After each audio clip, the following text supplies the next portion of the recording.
What if I told you that the power of the mind is so strong that it could recreate the effects of modern medicine in our own bodies, just from your imagination? You'll think that I'm crazy, right?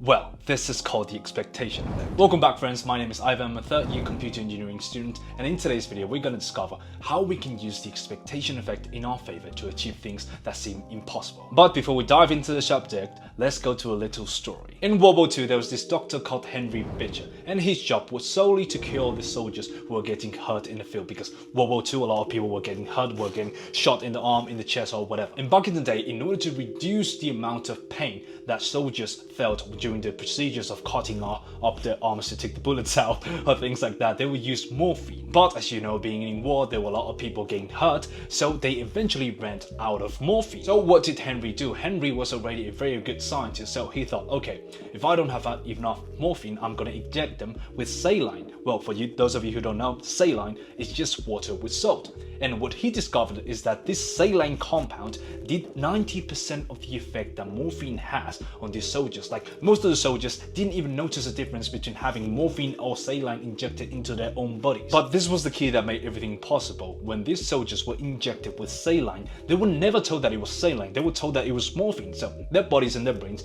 would do all the process that the body will do, and they will start feeling the effects of morphine inside of their bodies. And this is just to show you the power that our own mind has over our entire body and over the physical world. So how can we apply this to our own life? The first one is to believe in the power of ritual. And a very good example of this is athletes. I find it very, very interesting when Rafael Nadal, every single time he gets onto stage, he needs to put the water bottle in a certain direction, he needs to adjust his shirt, he needs to just put his hair in a certain way, because that is just a series of actions that will tell your body, okay, things are about to get serious, get prepared. Because it doesn't really matter if these rituals work or not, if they make you feel more secure, if they make you feel more confident when you're going and doing a presentation, when you're going and doing a basketball match or whatever, they have done their job, which is just to make you feel more confident, make you feel more prepared for the task that you're going to perform. And I like to think of this as using uniforms as well. In my high school, they made us wear uniforms, and I didn't really understand why until later in life. So there was this one study where they had 3 different groups of doctors. The first one didn't wear any doctor clothes into office.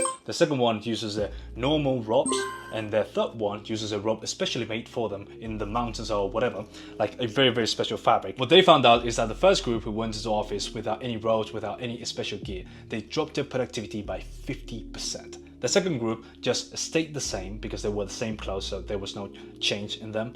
But the third group, who had just wore this robe that was so special, made with this special fabric, they had increased their productivity by 30%. The most surprising thing is that it was the same exact robe. So that just goes to show you how easily influenced our minds are. When you expect something to happen, your mind and your body will do all the best efforts in order to make that thing happen. That's why it's called the expectation effect. The second way is believing in the power of simulation. If you first paint a scenario in your head, your mind and your body will do as much as possible in order to recreate that same thing in your real life. A good example of how I use this in my own life is in a gym. So if I'm lifting something that is very, very heavy and I haven't done that before, in my head, I will first visualize me doing that. I will visualize every single step, me putting the hands in the bar, me lifting up that weight, and me just grunting my teeth because of how heavy it is. And that's how I do all of my PRs, all of the weight, all of the things that I haven't done before. This is the exact process that I do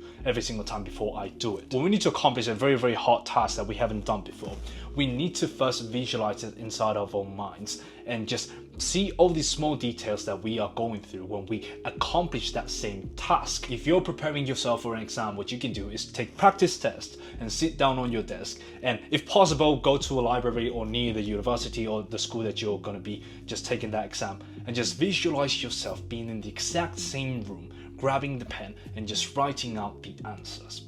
This will turn your mind into a mode of extreme concentration that will allow you to perform at a higher level as if you were just sitting on your room with your pajamas. And another benefit of this is that the moment when you are faced with a task that you need to perform, you are not as afraid anymore because you are familiar with the surroundings. You have already visualized this in your own mind so that you'll perform better because you are not as nervous. And the third way that we can apply the expectation effect is believing that willpower is limitless. In psychology, there's this thing called the confirmation bias. So there was this experiment where there were 2 groups of people. The first group were told that their motivation and their willpower decreases as time goes by and as you use it. So maybe if you go out and exercise, maybe if you go out and study, every single task that you do, your motivation and your willpower will decrease. But the second group were told that every single time that you perform the task, your willpower and your energy will increase. So you can imagine what happened at the end of the experiment. The people who were told that their willpower will increase the more things they did, they felt as if they had more energy and more will in order to do more things.